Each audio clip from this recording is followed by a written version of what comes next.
For me, differentiation is essential because I did not want to compete on price. I wanted to stand out and sell exclusive products.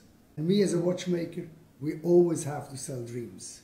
And I think this is what we did with the Swiss Ethno-watch. As far as timing is concerned, a study by a large American venture capital group showed that 42% of startup companies fail because of bad timing. That's why I think it's important to observe the market, study the market before you start to go ahead. I think guts is extremely important, and to hear your guts is actually something which you can train, like a tenor practices his voice.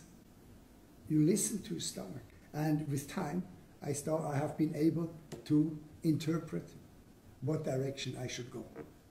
To assist aspiring entrepreneurs, I'm working on a new book which I call Igniting the Spark. Igniting the Spark, which includes the 10 commandments of entrepreneurship. It should assist aspiring entrepreneurs in their way to establish their business plan. Because for me, establishing a business plan does not just mean computing figures. For me, a business plan is first of all a thinking process in order to establish your roadmap.